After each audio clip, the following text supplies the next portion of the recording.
보톡스는 신경에 작용하는 독소 성분이기 때문에 잘 맞으면 놀라운 변화를 가져다 주지만 또 잘못 맞으면 표정이 부자연스러워진다거나 아니면 심지어 이시지 못할 수도 있거든요. 보톡스는 그러면 어디에 어떻게 맞아야 되고 어느 부분을 피해야 될까요? 그래서 오늘 영상을 통해서 보톡스를 맞으면 좋은 추천 부위와 맞으면 안 되는 주의해야 될 부위에 대해서 좀 명확히 알려드리려고 해요. 오늘은 여러분들께 제가 보톡스에 대한 이야기를 해드리려고 하는데 보톡스는 단순히 주름을 펴는 주사라고만 알고 계셨다면 오늘 제 이야기를 끝까지 들어보시고서는 생각이 조금 달라지실 수도 있을 거예요. 보톡스는 제대로 알고 전략적으로 맞아야 후회 없는 결과를 얻어가실 수가 있거든요. 그래서 오늘 제가 여러분들께 꼭 알려드리고 싶은 핵심 내용은 바로 4가지입니다. 첫 번째로는 보톡스는 단순히 싸고 간편한 주사라고만 생각하실 수가 있는데 싼 데서 그냥 간편하게 맞으면 되지 뭐 친구도 맞았다던데 나도 한번 맞아볼까? 이런 생각으로 보톡스를 접하는 분들이 대부분이실 텐데요. 오늘 영상을 통해서 보톡스의 진정한 가치와 위험성을 또 깨닫고 성공적인 시술을 위해서 첫걸음을 내디셨으면 좋겠어요. 그럼 바로 두 번째는 보톡스를 왜 많은 사람들이 이렇게 꾸준히 찾게 될까요? 단순히 이게 유행이라고 하기에는 너무나 많은 사람들이 많은 기간, 오랜 기간 보톡스의 효과를 경험하고 있는데요. 짧은 시술 시간과 그리고 비교적 저렴한 시술 가격, 그리고 즉각적인 외형의 변화까지 보톡스가 대중에게 사랑받는 이유를 깊이 있게 한번 파헤쳐 보도록 하겠습니다. 그리고 세 번째는 또 보톡스 효과는 확실하지만 또 함정도 도사리고 있는데요. 보톡스는 신경에 작용하는 독소 성분이기 때문에 잘 맞으면 놀라운 변화를 가져다 주지만 또 잘못 맞으면 표정이 부자연스러워진다거나 아니면 심지어 효과를 느끼시지 못할 수도 있거든요. 특히 자주 맞을 경우에는 내성이라는 문제가 생겨서 시술 효과에 대해서 영구적으로 보지 못하실 수가 있는 치명적인 함정을 경험하실 수도 있습니다. 그리고 마지막 4번째는 보톡스는 그러면 어디에 어떻게 맞아야 되고 어느 부분을 피해야 될까요? 보톡스를 모든 부위에 맞는 것이 능사는 아니고요. 잘못 맞으면 웃는 표정이 어색해질 수도 있고 입에서 물을 마시는데 좀 한쪽으로 흘러나온다거나 아니면 눈이 처진다거나 이런 예상치 못한 부작용을 경험하실 수도 있거든요. 그래서 오늘 영상을 통해서 보톡스를 맞으면 좋은 추천 부위와 맞으면 안 되는 주의해야 될 부위에 대해서 좀 명확히 알려드리려고 해요. 그래서 오늘 영상을 끝까지 보시면 보톡스를 무조건 맞을 게 아니라 전략적으로 잘 맞아야 되는 이유와 내 얼굴에 맞는 보톡스에 대한 설계법을 분명히 알게 되실 겁니다. 좀 더 자세하게 보톡스가 인기 있는 이유에 대해서 제가 좀 더 알려드릴게요. 대중적인 인지도를 가지고 있는 이 보톡스는 사실 제품명이자 상표로 사실 이 성분은 보툴리눔 톡신 A형이라는 성분인데요. 그러니까 원래는 사시나 안면 경련 치료용으로 좀 개발이 되었는데 2002년도에 미국 FDA가 미용 목적, 그러니까 처음에 미간주름 개선 목적으로 사용을 공식으로 승인하게 되면서 대중화가 되었고요. 이후에 미간뿐만이 아니라 눈가 잔주름이나 이마, 그 다음에 턱선, 승모근, 심지어 종아리 근육까지 미용 분야에서 활용 범위가 폭발적으로 확장이 되었거든요. 특히 이제 다른 시술에 비해서 좀 즉각적으로 효과를 보게 되면서 SNS나 이런 플랫폼을 타면서 또 20, 30 여성에서부터 40, 50 중장년층까지 폭넓게 수용할 수 있는 그런 시술로 성장하게 되었어요. 두 번째로 보톡스의 좀 작용 원리를 알아보면요. 이 보톡스의 성분은 제가 방금 말씀드린 대로 보툴리눔 톡신 A형이라는 성분이고 이것은 이제 클로르스티디움 보툴리눔이라는 세균에서 생성되는 사실 신경을 좀 마비시키는 독소 성분인데 자연 상태에서는 식중독을 유발할 수도 있는 강력한 독소이지만 극소량만 잘 정제해서 정밀하게 근육에 주입하면 또 안전하고 강력한 근육 이완 효과를 내게 될 수 있어요. 그래서 이제 작용 기전을 좀 간단하게 설명드리면 근육은 이 신경 말단에서 아세틸콜린이라는 신경 전달 물질을 분비해서 근육의 수축을 유발하게 되는데 이 보툴리눔 톡신이 아세틸콜린의 분비를 차단해서 근육을 움직이게 하는 신호를 막아준다라고 생각하시면 되고 이 과정에서 근육이 수축되는 걸 막아줘서 이완시켜주는 효과를 가져올 수가 있는 거예요. 다시 쉽게 요약해서 이 보툴리눔 톡신 A라는 성분은 신경 말단에 작용하는 거고 신경 말단에서 근육의 수축을 유도하는 아세틸콜린이라는 신경 전달 물질의 분비를 차단하는 거고요. 결국 신경에서 명령은 내려가지만 아세틸콜린이 분비되지 않기 때문에 근육에서 수축이 일어나지 않게 되는 거라고 이해하시면 돼요. 이로 인해서 근육의 움직임이 좀 제한되고 근육이 수축하면서 생기는 표정주름이 사라지거나 예방되는 거라고 이해하시면 되겠습니다. 그럼 이제 이 보톡스가 무조건 좋기만 하냐? 그건 또 아니고 또 장점도 있으면 반대로 그게 단점이 되기도 하는데 요거에 대해서 한 번 더 자세히 알려드리면 우선 보톡스의 장점 먼저 설명해 드릴게요. 첫 번째로는 이제 짧은 시술 시간과 빠른 회복 기간이라는 게 있어요. 보톡스 시술은 평균 5분 정도로 매우 간단하게 끝나는 시술이고요. 시술 직후에도 멍이 들거나 붓거나 이런 다운타임이 없이 바로 일상생활이 가능하다는 큰 장점이 있고요. 두 번째로는 이제 비교적 저렴한 가격이라는 거예요. 다른 미용 시술에 비해서 시술 비용이 굉장히 저렴한 편에 속하고 부위에 따라서 3만 원에서 10만 원 정도 안에서 해결이 가능하기 때문에 처음 시술을 접하시는 분들도 부담 없이 시작해 보실 수가 있는 시술이고요. 그리고 세 번째로는 즉각적인 외형 변화.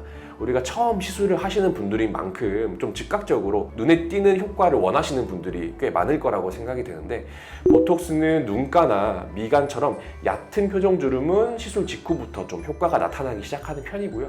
특히 턱 보톡스 같은 경우에는 갸름한 얼굴 라인을 바로 연출할 수가 있어서 촬영이 있거나 중요한 이벤트가 있는 분들에게 굉장히 인기가 많아요. 그리고 네 번째는 효과가 가역적이다. 즉 효과를 되돌릴 수 있다 라는 심리적인 안정감이 있는 시술이라고 생각하시면 돼요.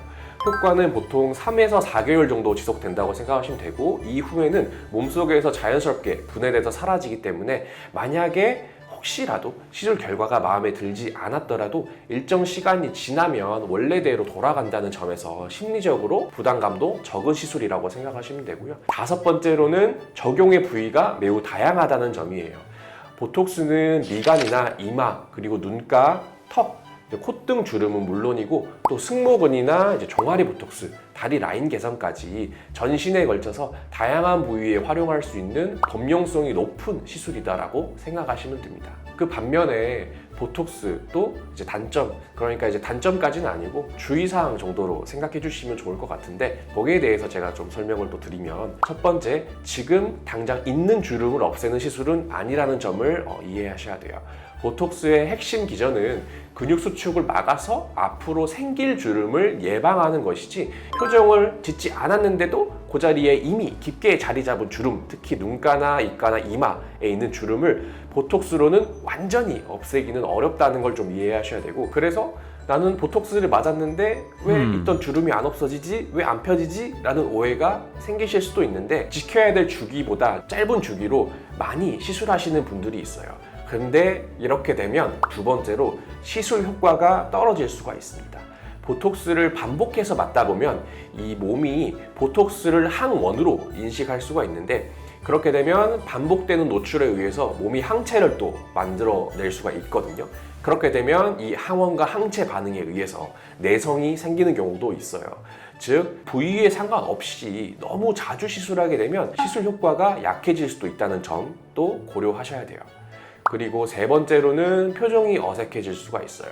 특히 이마나 미간에 과도하게 많은 양을 시술받다 보면 눈 뜨는 힘이 무거워져서 표정이 딱딱하거나 무표정처럼 굳어 보이는 부작용이 생길 수가 있기 때문에 시술 전에 근육의 모양이나 크기를 정확하게 디자인해서 최대한 자연스럽고 섬세한 시술이 필요한 시술이라는 거 기억해 주시면 좋을 것 같아요. 진료를 보다 보면 사실 이 근육으로 인해서 생기는 주름이라는 거는 근육을 자주 사용하시는 분들이 주로 더 많이 생기는 거거든요. 그래서 보톡스를 맞았다 하더라도 근육이 힘이 강하거나 강했던 분이라거나 아니면 자주 표정을 지으면서 생활하시는 분들은 효과가 조금 더 빨리 풀리는 경향이 있어요. 그러면 우리가 지켜야 되는 3, 4개월의 주기보다 더 짧게 다시 재내원하셔가지고 또 추가적으로 보톡스를 원하시는 분들이 있는데 근데 제가 보톡스를 너무 자주 맞으면 안 되는 이유에 대해서 좀 더 자세히 설명을 드리고 싶거든요. 보톡스를 자주 맞는 것은 효과를 높이는 게 아니라 오히려 효과를 떨어뜨릴 수가 있어요. 그 문제는 이제 내성에 관한 얘기인데요. 우리 몸에 보톡스와 이런 단백질들이 들어오면 면역 시스템은 이를 그러니까 항원으로 인식하게 되는데 이 과정이 좀 너무 자주 반복되게 되면 결국 항체가 만들어져서 이 보톡스를 중화시키게 돼요. 결과적으로는 보톡스를 맞아도 더 이상 효과가 나타나지 않는 내성 단계에 들어갈 수가 있거든요. 그럼 이제 이 내성이 생기면 어떻게 될까에 대해서 좀 알려드리면, 보톡스를 반복적으로 맞다 보면 어느 순간부터 아무리 시술을 해도 전혀 효과가 나타나지 않는 상황에 이르게 되는데, 이것은 단순히 효과가 줄어든다의 수준이 아니라 근육이 전혀 반응하지 않는 완전 무효인 상태로 이어진다는 걸 의미할 수가 있거든요. 근데 이 보톡스는 단순히 미용 목적 이외에도 사각턱 교정, 그 다음에 이가리 방지, 그 다음에 편두통, 다한증 치료 등 다양한 치료적 목적으로 널리 사용이 되고 있는데, 이렇게 내성이 생긴 환자에게는 이러한 치료의 문이 완전히 닫히게 되는 거라서 굉장히 문제가 될 수가 있고, 한 번 생긴 내성은 수개월에서 수년 이상 지속될 수가 있고, 간혹 일부 환자분들에게선 사실상 영구적으로 좀 효과가 사라지는 케이스도 있기 때문에 초기부터 적절한 간격과 방법으로 시술을 잘 받는 것이 무엇보다 중요하다는 거 이해하셔야 될 것 같아요. 다음으로는 그래서 이 내성을 예방하는 방법에 대해서 좀 알려드리면, 첫 번째로 시술 간격을 충분하게 잘 유지해야 됩니다. 일반적으로는 최소 4에서 6개월의 간격을 두는 것을 권장을 드리고, 보톡스를 너무 자주 맞게 되면 말씀드린 것처럼 몇몇 개의 보톡스의 단백질 성분이 자주 노출되면서 항체가 빨리 만들어질 수 있다는 점 생각해 주시고요. 두 번째로는 비슷한 얘기지만, 이 연간 시술 횟수는 그래서 2회에서 3회 이상을 넘기지 않는 것이 좋습니다. 이벤트성 프로모션이나 리터칭 유도에 너무 현혹돼서 빈번하게 시술을 받는 것은 또 내성을 만드는 지름길이 될 수 있다는 거 기억해 주시고, 세 번째로는 그래서 이 단백질 함량이 적은 고순도 보톡스를 사용하는 것도 한 가지 방법이 될 수 있는데, 예를 들어서 독일산 단백질 제거형 보톡스 같은 경우에는 일반 제형보다 단백질 함량이 낮아서 항체를 유발할 확률이 낮기 때문에 내성이 걱정되신다거나 아니면 내가 근육이 너무 강해서 좀 효과가 빨리 풀리신다 라는 분들에게는 상대적으로 안전한 선택이 될 수가 있습니다. 그리고 마지막 네 번째로는 한 달 뒤에 다시 맞으세요, 뭐 이런 식의 리터칭 유도에 좀 주의하셔야 되는데, 초기에 효과가 다 나오기도 전에 기다리지 않고 또 효과가 없는 분들에게 추가 시술을 자꾸 이렇게 권유하는 경우가 있어요. 이때 무의식적으로 계속 맞다 보면은 말씀드렸던 것처럼 누적적으로 단백질이 들어오는 용량이 많아지면서 면역계에 자극을 주게 돼서 내성 위험이 올라갈 수 있다는 거 주의해 주시면 좋을 것 같아요. 그럼 이 보톡스를 어디에 맞으면 좋냐? 맞으면 좋은 대표 부위들에 대해서 몇 군데 제가 알려드릴게요. 첫 번째로는 이마의 중간 위쪽으로, 상단 쪽으로 생각해 주시면 좋은데, 이마는 표정을 지을 때 자주 움직이게 되고 주름이 깊게 패이기 쉬운 부위 다 알고 계실 거예요.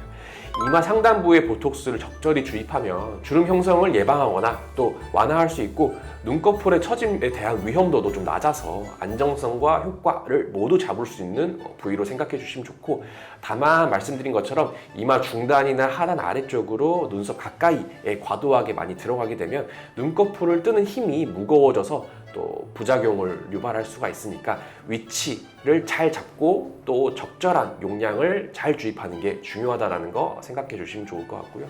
두 번째로는 미간인데요. 습관적으로 우리는 인상을 쓰게 돼요. 그런 분들이 굉장히 많은데, 이 분들에게 제가 특히 추천을 하는 부위이고, 미간은 이제 여러 가지 근육이 복합적으로 작용을 하면서 이 주름을 만들어내는데, 여기에 보톡스를 또 잘 놓으면 표정을 짓는 습관 자체를 조금 억제해서 세로 주름이 생기는 것을 예방하는 데 효과적이에요. 세 번째로는 눈가 부위인데요.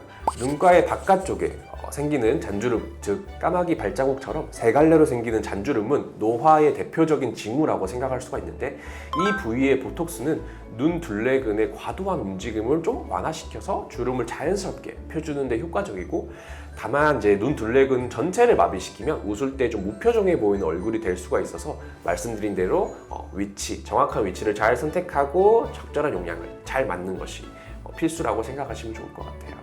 그리고 네 번째로는 이제 사각턱이라고 생각하시면 되는데, 사각턱은 이갈이나 턱 통증을 개선하는 대표적인 부위가 될 수 있겠고, 여기에 이제 보톡스를 주입하면 근육의 부피가 줄어들면서 턱선이 좀 갸름해 보이는 효과를 가져갈 수가 있고, 이갈이나 턱 통증이 있으신 분들에게도 굉장한 효과를 줄 수가 있습니다.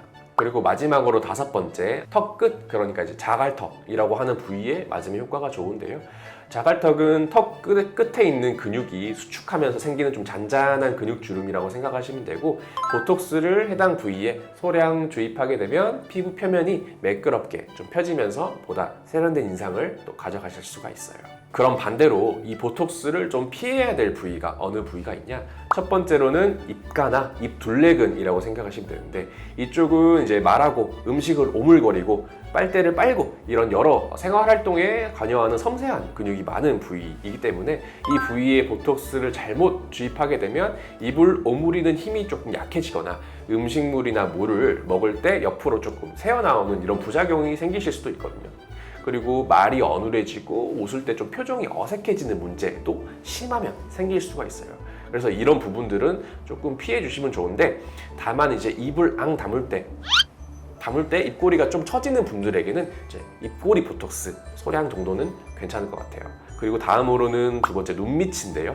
눈밑은 피부도 얇고 근육 구조도 매우 복잡하고 림프 순환이나 이런 혈관 구조도 좀 민감한 부위이기 때문에 이곳에 보톡스를 잘못 시술하게 되면 자칫 눈꺼풀 아래가 좀 처지거나 볼록해지는 비대칭이 나타날 수 있고 눈물 고랑이 더 도드라지거나 이런 부작용이 있을 수가 있어서 대부분 눈밑은 조금 이제 의료진들이 많이 피하는 경향이 있어서 이런 부분들은 신중하게 맞으시면 좋을 것 같고, 세 번째로는 팔자 주름이 되겠는데, 팔자 부위는 광대에서 입가로 이어지는 표정에 관련된 근육이 얽혀있는 부위라고 생각하시면 돼요. 그래서 이곳에 보톡스를 잘못 주입하면 입꼬리가 좀 비대칭으로 내려간다거나 웃는 표정이 어색해지는 그런 증상이 나타날 수가 있어서 주름은 사라질 수 있지만 자연스러운 표정을 잃게 된다면 얻는 것보다 더 잃는 게 클 수도 있거든요. 그래서 팔자 부위는 조금 피해 주셨으면 좋겠는 부위 중에 마지막으로 선택을 해보았고요. 쉽게 요약을 해보면 보톡스는 어디에나 맞을 수 있는 만능 주사까지는 아니고요. 시술이 가능한 부위라도 정확한 해부학적 지식과 임상 경험이 없이 맞게 되면 맞지 않는 이만 못할 수가 있어서 반드시 전문가의 정밀한 진단을 바탕으로 보톡스도 잘 맞아야 할 부위에만 정해서 시술 받는 것이 가장 현명한 선택이 될 수 있어요. 그래서 오늘 보톡스에 대한 내용의 결론을 말씀드리면, 보톡스는 확실하게 외형 변화와 간편한 시술로 대중화된 시술이지만 너무 간단해 보인다고 해서 가볍게 다뤄도 되는 시술은 아니라는 걸 이해하셔야 되고, 신경에 작용하는 독소를 정제해서 얼굴 근육에 주입하는 시술인 만큼 그 원리와 작용 부위 또 주의사항을 제대로 이해하고 잘 접근하는 것이 중요해요. 무턱대고 싸다고 또 주변에서 하니까 또 이벤트 중이니까 이런 이유로 맞는 보톡스는 결국에는 효과가 없고 부작용만 남을 수도 있어서 주의해 주셔야 돼요. 그래서 주변에 보톡스로 고민하시는 분들이 있다라고 하면은 이 영상 꼭 공유해 주시면 좋을 것 같고, 이번 영상이 도움이 되셨다면 구독과 좋아요 눌러주세요. 감사합니다.